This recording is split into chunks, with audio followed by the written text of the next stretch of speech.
All right, y'all, how's it going? Get out of here. I want to go over the spot. Anyway, so I wanted to hop on here. I every now and again I'll go through my videos. I've got quite a few of them up now, and I always, you know, I don't know. I went back and I was trying to figure out what the most common question that I always get on my videos, and you know, and I get quite a few, and I'll address them as time goes on. But one of the biggest ones that I get asked, not on every video, but I get asked quite a few times, you know, on my videos, is how do I catch bait? How do I find bait? Where, you know, where to go for bait? Like, you know, people have hard times finding bait. They think, and not everybody, but they think that, you know, you always have to go to a dam to find skipjacks. They always have to go, I don't know, somewhere where there's rushing water or something like that, and that's entirely not the case. So what I'm going to try to do is I'm going to get over to the spot. We're going to kind of just look at something real quick, see if we can't find us some skipjacks, and we'll find, you know, we'll look for some skipjacks. We'll find some shad. You'll notice I won't be keeping any because I won't need them. I will be back out here tomorrow, but see, I'll be able to catch fresh in the morning, so there's no need for me to have them tonight. But anyway, so what we got, I'll finish what I was saying. I always want to try to cover as much as I can, and you know, and put out as much information as I can, because if anything I do or say or show in my videos help you out altogether, that's, you know, that's a benefit for me in itself. So I'm trying to, you know, make sure that I cover what I can. I know I got to go over tackle and stuff like that eventually. I just, you know, sometimes I forget to do it in my videos, and I just want to, what I want to really do is I want to do a standalone video to cover this stuff, because I want to give it what I think it needs, and, you know, kind of get more into depth into it. And so if I do it within a video, it's, you know, I mean, there's some of them are long enough anyway, so it's not, you know, it just doesn't make any sense to do that. So but today we're going to break down bait, and we're going to try to find some, and we will eventually come across some, but I'll just kind of give you an idea of what I go through looking for bait, what I'm trying to see, what I'm trying to find, you know, stuff like that. But anyway, let me show you. We can start. We're getting ready to go past it.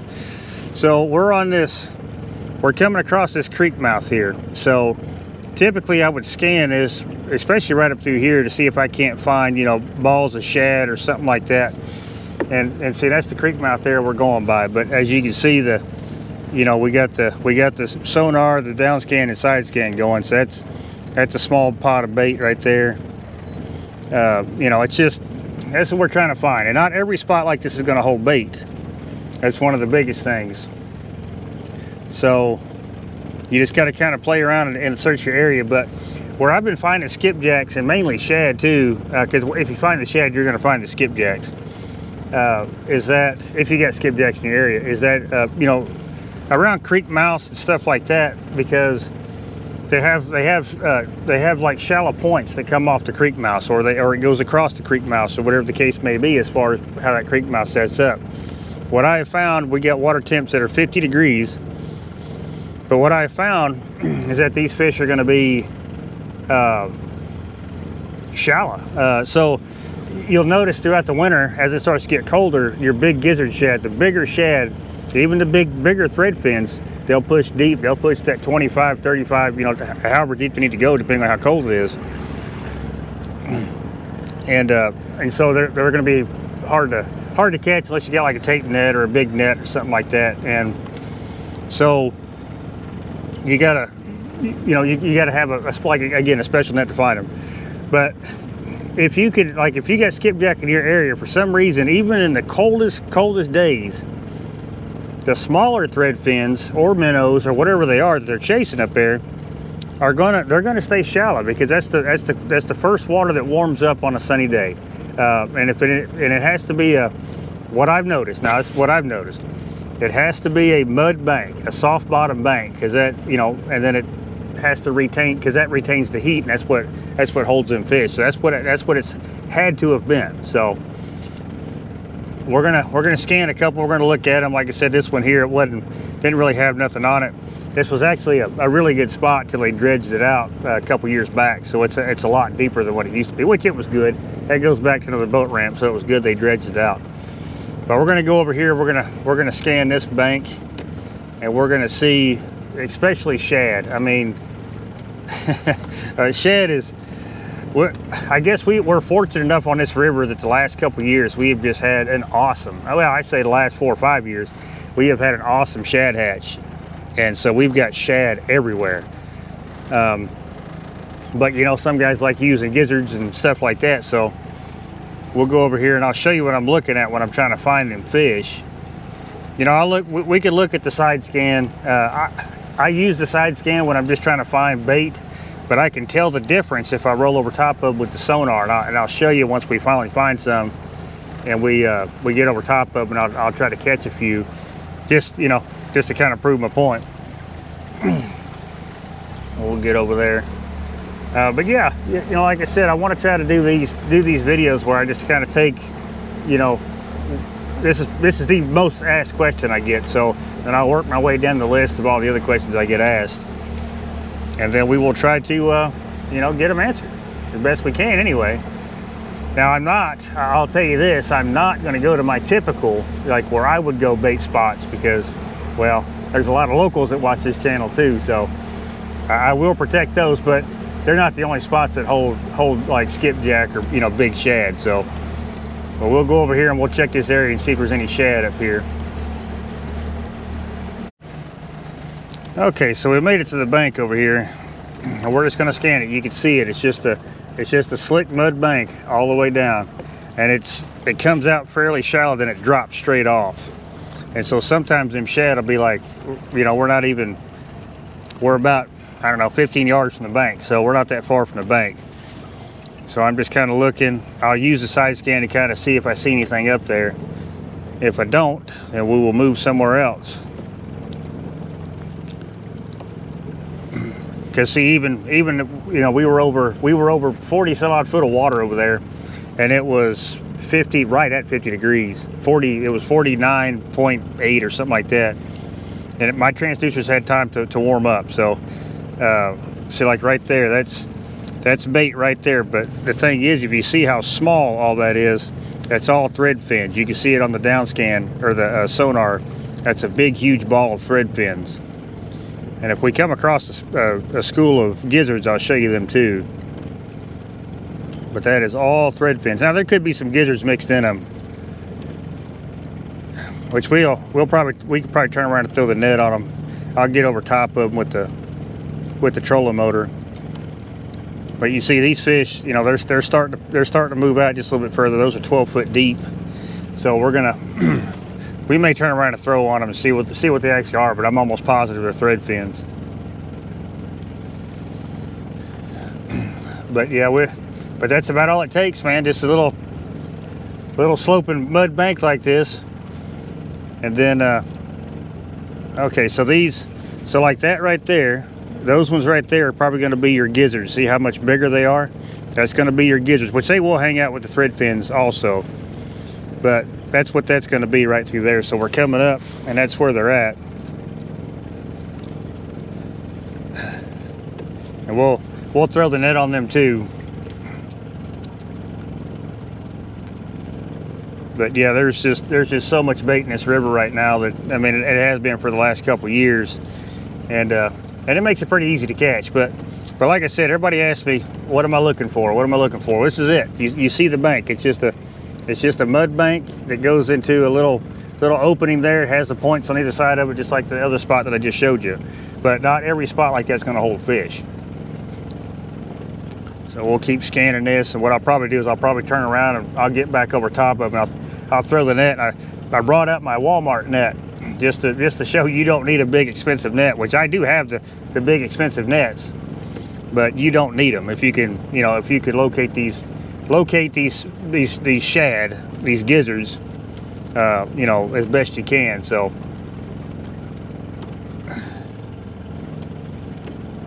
but once you locate them, it's too much fun.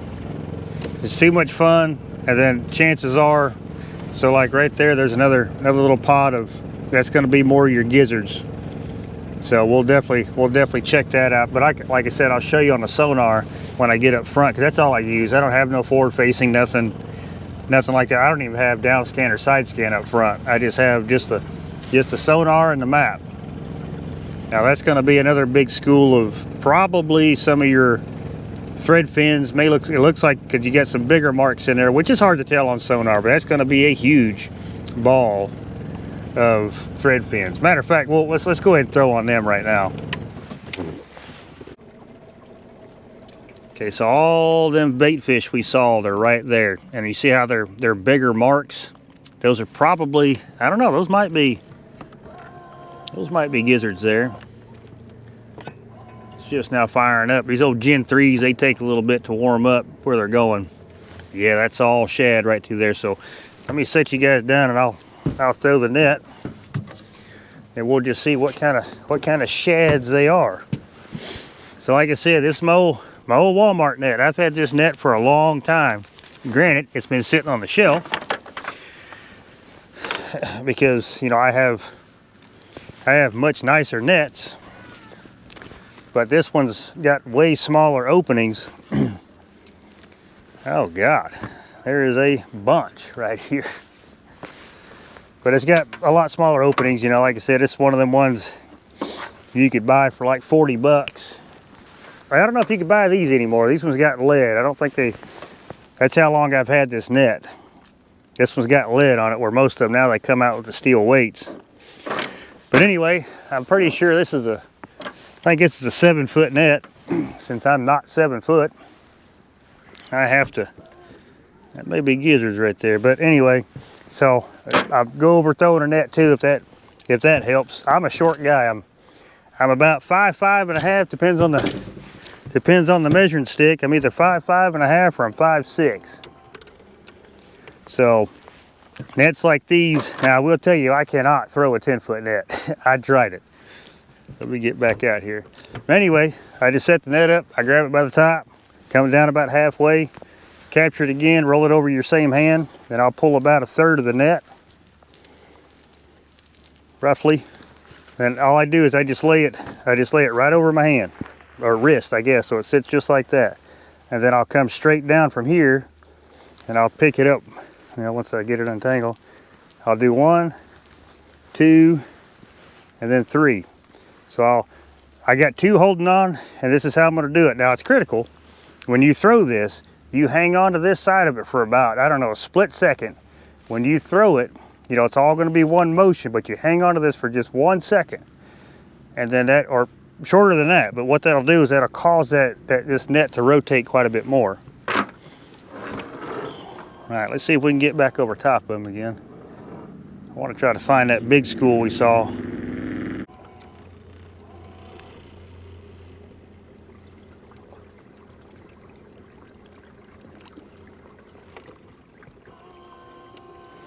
All right, that looks like some right there.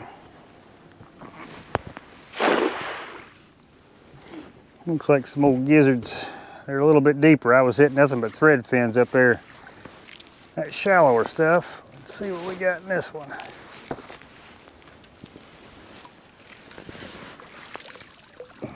Did I miss them?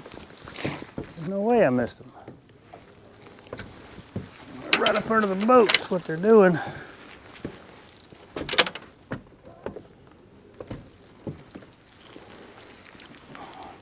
We can get back over top of them. We just come over a big school of them. Here we go. Maybe we'll get them now.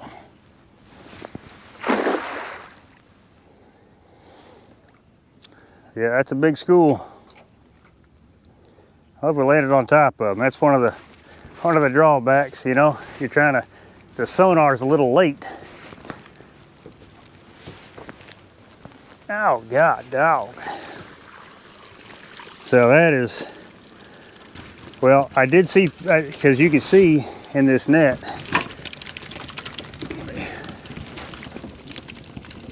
so you can see I got some bigger gizzards in there, right? So that's what I was picking up on the graph. And of course, like I said, they're mixed in with them thread fins. One of the biggest reasons why I run this smaller net, when I know they're mixed in with the gizzards. So yeah, it's interesting. I'll get them tossed back here in a minute. But this is what they look like. So this is what I seen on the graph. As soon as I get back over it, get back over them again.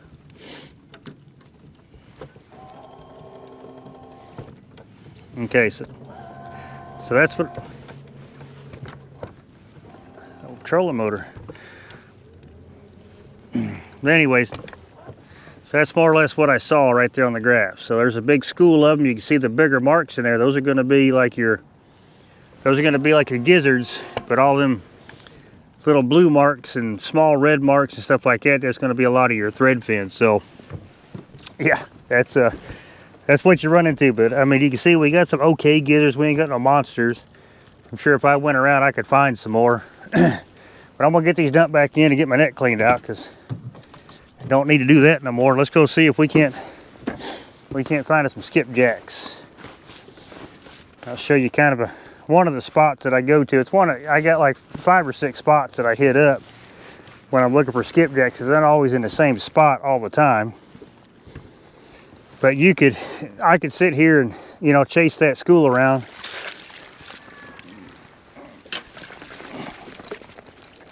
Yeah. But I could sit here and chase that school around and probably find me, you know, I could get enough bait to fish if I needed to. But I don't need no more. I don't need shad right now. Shad's pretty good when it comes to, you know, colder water stuff. It seems like especially in this area, there's a time of year where shad is it's killer. And then other than that, it's skipjack. So, and then sometimes a year it's, you know, white bass. So what we're going to do is we're going to run down to a spot that I catch skipjack at, and then I'm going to kind of give you the layout, show you the points, show you all the stuff, and then we'll see if they're there. I mean, they may not even be there, but we'll give it a shot. But yeah, basically what it is, it's just I had to come to a shallow point to find the gizzards. On that bank, it was just nothing but thread fins, and so it was super annoying, especially throwing on a big school of them like that. But the gizzards were out here. They were just slightly deeper. They were in about probably 8-9 foot of water, and that's, you know, 50-degree water temp. So as the water temp gets colder and colder and colder, then bigger gizzards are going to go deeper and deeper and deeper and deeper. That's where you're gonna end up needing a good tape net, stuff like that. So, but anyway, let me get this net packed up, and then we'll run down and see if we can't find us some skipjacks. Okay, so this is we made it down to this creek mouth here that we're gonna try to see if there's any skipjacks. I think there is. This is one of the spots that's it's kind of current dependent. If there's current rolling down this river, this is actually a pretty good spot. But I got the map blown up, so this is us coming in. So right here, this is the creek channel that goes back there. So that creek channel, as you can see, it kind of winds in. But you see how it gets really, really shallow right off the channel. And both banks is this time of year. You probably can't see it on camera. We'll get closer to it, but it's just mud. And so them small gizzards, they'll just kind of hang out in this shallow area here. Of course, them skipjacks, they'll use that channel to move up, then feed to move back out. You know, it's just a vicious cycle for them guys. But we're gonna work our way up in there and see if we can't find us some skipjacks up there, because them skipjacks will hang out on that mud point, which I probably ought to start on this mud point. Yeah, I'll do that. So let's get the trolling motor down. We'll get it all figured out, see if there's some up here. But like I was saying, it's just nothing more than just, it's the main river's here. We got this mud point that kind of hugs this creek channel that comes out, and them smaller smaller thread fins, they just move up there, and that's where they like to stay, because again, I do believe, you know, the mud holds heat better. So when it's cold, when the water temp's cold, the real itty bitty ones, these well, kind of like a lot of the ones we caught in the net, them skipjacks just absolutely go crazy for them. You know, same thing with white bass and stuff like that. Let me get this down.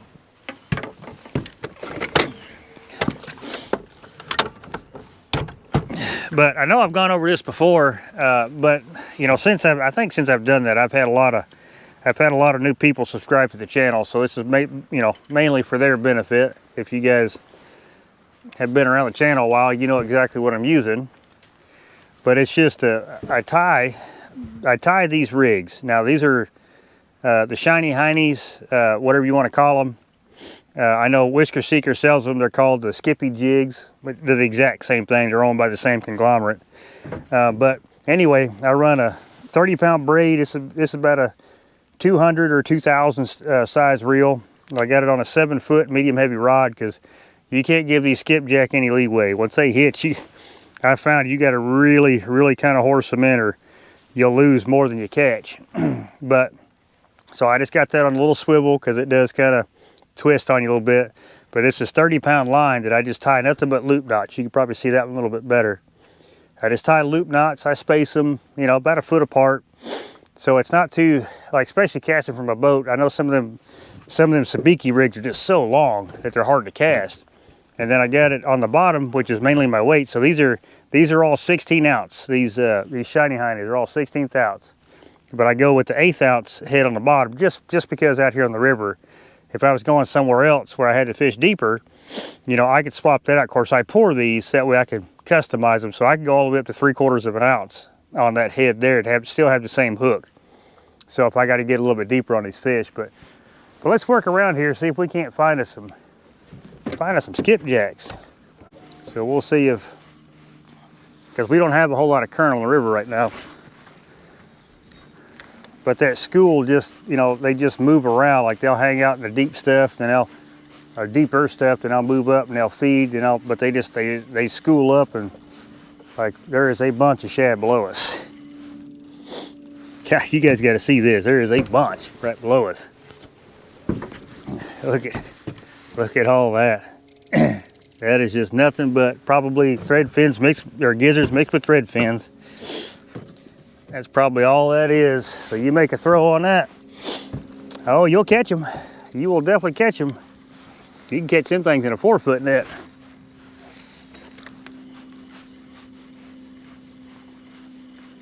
We'll try to work up in here, see if there's any skipjack in here. If not, we'll go to another spot. But that is a lot of bait. You know what, let me throw the net on them. I wonder if they are gizzards, because I see some bigger marks in there.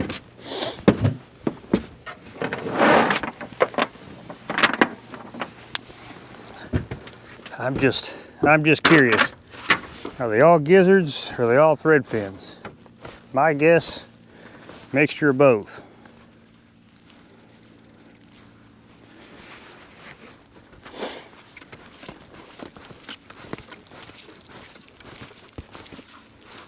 If I had to guess.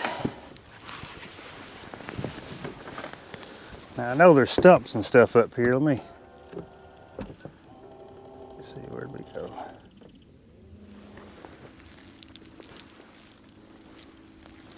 Oh yeah, that's a big school. Let's just fill this net up.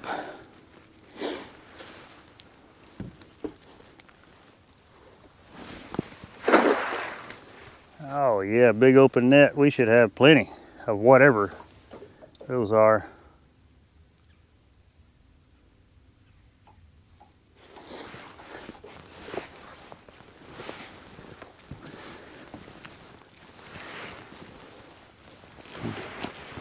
Yeah, those are all gizzards.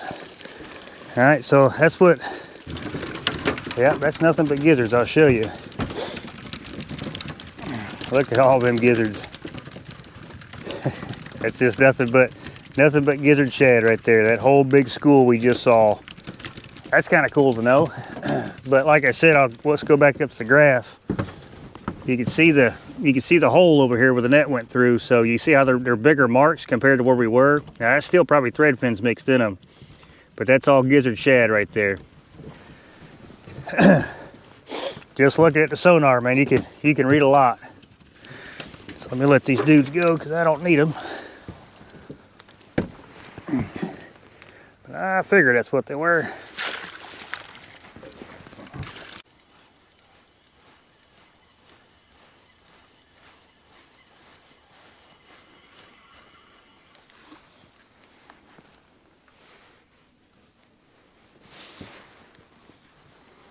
Make a couple more casts, we're gonna hit our next spot.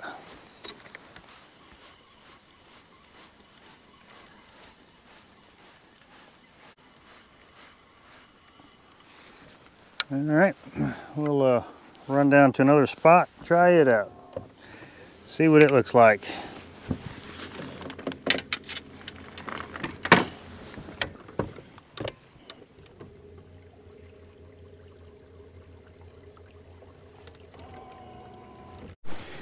All right, y'all, we made it to this spot. It's the amount of birds that were sitting here kind of gives me a pretty good idea that these old skippers are going to be here. So let's get up in there. But like I said, this, let me. I always leave the camera stationary. You guys can't see what I'm talking about. But anyway, so that's all a mud bank, and it actually comes out pretty good ways. And then so it comes up to this mud point here, which, you know, they kind of work that area right there, and they'll also work this bank through here. So we're gonna get up here and see if we can't find us a few. But again, it's all mud. That's everything I found them on is soft bottom related, because that's where them smaller thread fins want to hang out at.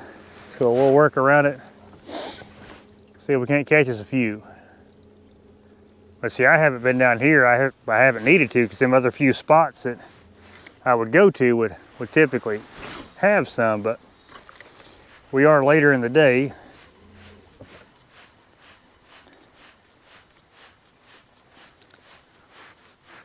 Oh God, there's a bunch of gizzards here too. I can see them on the graph. My Lord. It's just like the last place. They're everywhere. Bazillions of them.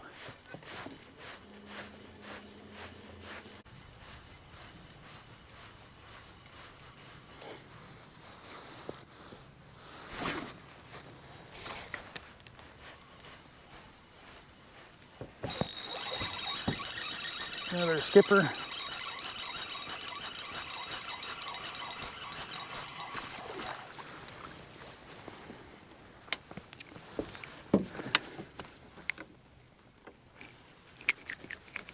Yep, another skipper. So like I said, I'm not keeping them because I won't need them, and I don't. If I can get away with it, I don't even use day old bait. If I know that I can catch fresh, you know, that morning I'm going out, you know, nothing wrong with it. I've used day old bait. I've used 3-day old bait. Yep, another skipper. Another good one.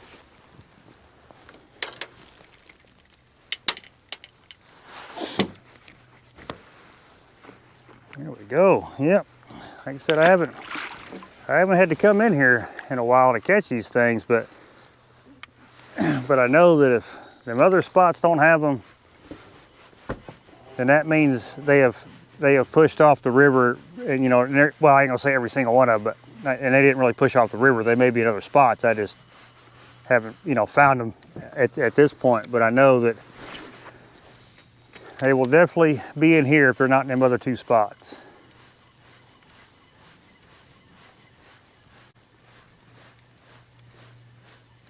And I'll tell you another thing I've noticed too, which I didn't do when I got here, is I always put my sonars to sleep, my graphs to sleep. I don't know if that makes a difference. Let me go ahead and put this one to sleep, or standby, I mean. I don't know if that makes a difference, but I have noticed that if I'm in here and them transducers are pinging, you know, I think it spooks them, to be honest with you. Especially when we're up shallow, because we are only in about probably 5-6 foot of water. But I've noticed that if I turn them off when I get around skipjack, I seem to be sitting on them a lot longer, as opposed to catch a few, go into the spot, and then you're not getting bit no more. Now I don't know if that's 100% true. I heard it somewhere, so I started applying it, and it seemed to work.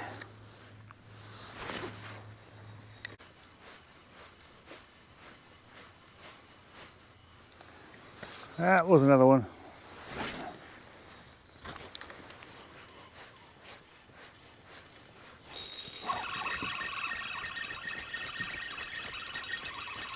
So I was saying that school's just running this bank. Come here, buddy.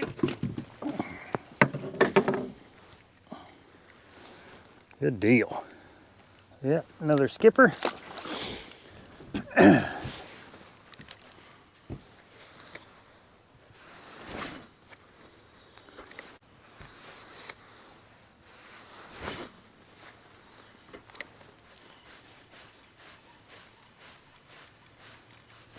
There's one.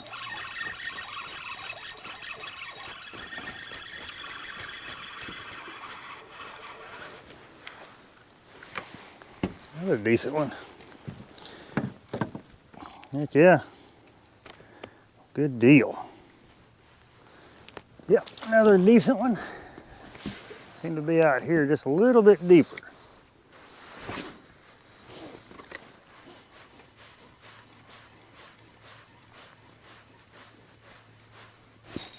There we go.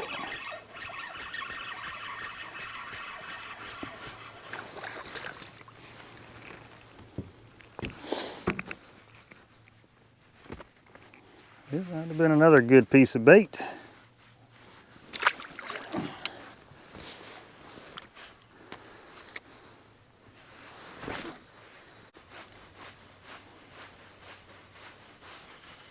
Oh, there was one right there. He'd come up right there to try to hit it.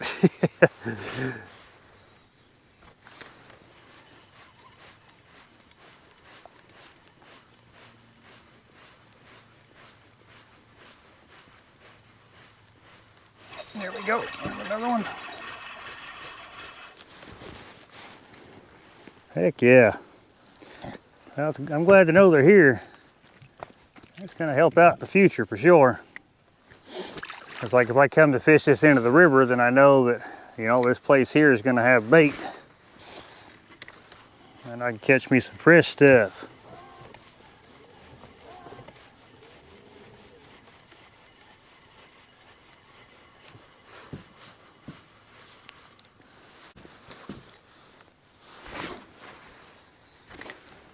But they're hanging out. Some of them are on this mud bank, some of them are hanging just off of it. It's, oh, there was one. Oh, I can see him swiping at it. Come on. Oh, come on, come on. Oh, these things are a blast to catch, y'all.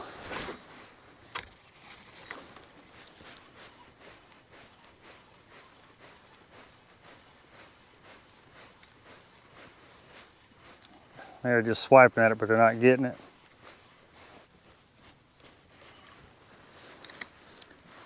I've also found out, and this has happened quite a bit, I noticed that when it's sunny out, like if the sun's out, we got clouds right now, but if the sun was out, they would actually be hiding under the boat, it seems like, because I would get bit. Oh, there's a little one. But I'd get bit, like I could drop this little rig just straight down below the bottom of the boat, just a couple feet under the water, and I would catch them. I don't know if they're using the boat for shade or what, but it's kind of funny when they do that. Because all you would literally have to do is just drop it down. I'd get it down a little bit further, then I would just kind of move it up and down, and then I'd catch one. Or two or three. Thought he had it. But if you can find little spots like this on your waterway to catch this bait, I mean, you would, you know, especially during the time of year when they're, you know, the best to use, which is when they really start schooling up. And it just kind of seems like the catfish are after him. Well, look at this cute little guy. That you never really have to freeze bait, you know. I haven't had to freeze bait in 2 years.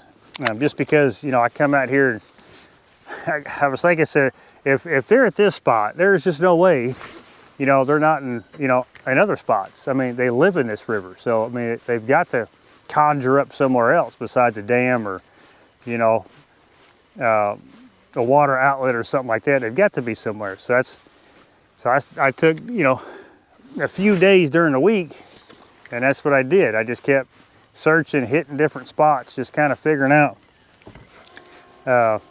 where some might be. And then I found a spot. It's been probably about 2 years ago. And then I'm like, oh, that's interesting. So what I done is I went around the river, just try and find spots that kind of set up more or less just like it. And I come across, you know, I think 4 or 5 different spots where, you know, like we just did, we hit the first spot. Okay, there was some there, but not enough for me that I would sit there knowing that I have other spots. And then, you know, we went to the second spot. There was absolutely nothing there, and then I actually still have one more on down But see, I would typically stop here because I know I could spend another, 30, 45 minutes and I'd have all the bait that I needed. Because like I said earlier, the most critical thing about catfishing, man, is that's having good bait. I'm just a believer that, I'm trying to catch the premium fish, and I want to give them the premium bait for that time of year. And I'm not talking, frozen or 4-day-old bait or nothing like that. If I could catch it fresh, because fresh is best. If you can get fresh bait every time you go, that's ideal. And I know people catch, they catch all kinds of fish on 6-month-old, frozen bait or something like that. And that's, hey, more power to you. And I know a lot of people don't have the option to come out here and, they typically get stuck fishing the weekends, and it works. There's nothing against it. I don't have nothing against it. It's just I personally don't use it. Because I have found that I would catch, within a day. It just kind of seems like if the fish are biting, I guess we'll have to say that, but if the fish are biting, then it just seems like I get bit better when it's fresh bait. But if the fish ain't biting, I don't care what kind of bait you got, you just ain't gonna get bit. It's just one of them deals that I want to try to do, because the way I look at it is, you guys take time to watch my videos, you take time to comment, you take, you don't have to do that. I know you don't, and I appreciate, every one of you that do. It means a bunch to me, so I have no reason, as far as when it comes to fishing, I have no reason to not be an open book or nothing like that, because that's kind of the thing, because I want all of y'all to be as successful, or if not more successful than I am. I love seeing that more than my own success. That's kind of how I wish the world had a little bit more of. But it just takes a few of us to do it, and I think it'll become contagious, and maybe we'll get back to that. I don't know, but either way, like I said, I appreciate you guys, leaving your comments, asking your questions. I have zero problem answering them. A lot of you guys that are pretty regular within the comment section, y'all know that. So, but yeah, I mean, this is it. This is this is where all the hard work, dedication, all that stuff just pays off. It's just, you find something, which I guess we'll break it down even further. You find something that nobody else doing, and you capitalize on that. And that's in anything. But I'll say more specifically, in this scenario, is bait. Nobody fishes this main river for skipjacks. Nobody. Or nobody I've seen anyway. I know of one other guy, but I did kind of help him out. So he does every now and again when he's out here. That's fine. but that's just one of them deals that, I hope that everybody kind of thinks that way. Find something nobody else is doing and capitalize on it. Just whether it's just nothing more than just to benefit you, or it benefits a whole bunch of people. Either way, it doesn't matter. Well, we'll make a few more casts, and I'm about ready to run out of daylight. So that's the other thing too. Come out here trying to catch bait, kind of sort of at the wrong time. You can still catch them in the evenings, but it's typically best very first thing in the morning.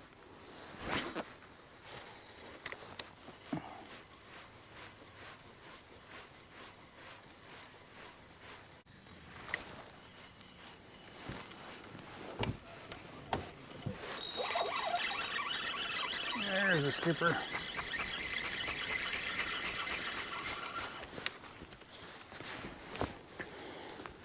All right, y'all. So on that note, I'll go ahead and close this video out. Like I said, get out there, expand your horizons, figure out, where else you can catch these fish. Like I said, that's a good premium piece of bait right there. And you could catch it swimming just like that, put it on the cutting board, you got yourself some fresh bait. But like I said, expand your horizons on that stuff. It's actually kind of simple.